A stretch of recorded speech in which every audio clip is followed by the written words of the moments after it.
Hello again, my friends. Here's my question for today. What do you value? If you sit down and make a list of what really matters to you with gut-level honesty, then in front of you, you will have the list of your values. But here's the point I want to make. We cannot embrace the values of this world while we're trying to embrace the values of the kingdom at the same time. They may be juxtaposed in our daily living, but they are opposed to each other diametrically. Every day, then, we must decide whose values we're going to embrace. And Jesus spent a lot of time dealing with his disciples about this issue and persuading them not to follow after those other things. A good example of this would be notoriety and position.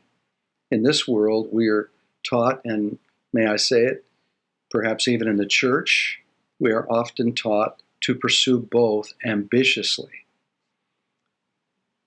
The proliferation, for example, of reality shows, from my very limited perspective, clearly reveals this. And I'm going to take it even a step further at great risk and say that I think reality shows might even be a form of the Tower of Babel. Please don't hear me saying they're all bad and you shouldn't watch them or anything like that. I'm just saying this need for fame that Andy Warhol mentioned years ago would be true in our generation has come true.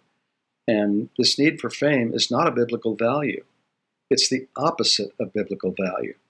And Jesus himself did not seek to be famous, and he didn't encourage his disciples to do that either. We're also taught that position makes us more valuable as people. And yet in the kingdom, the truth is concretely the reverse, is it not? We are to lay down our positions, our possessions, and our ambitions, and to let the Lord decide how famous or how rich or how important or high we become.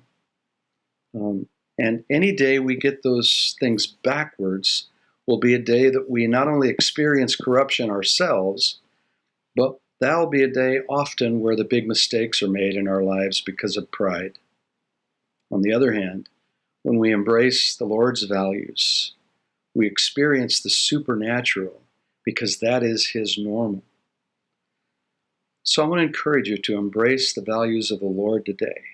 And remember, they're different from what you're picking up on from the world.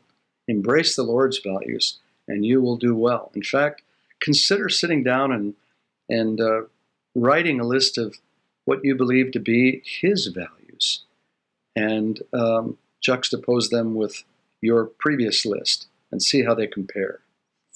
Whenever, remember, you embrace his values, those values will lead to the miraculous because that's the world he lives in. That's the dimension where he dwells. So I pray for you, my friends, and myself, that God will help us to live out his values in this world. God bless and keep you.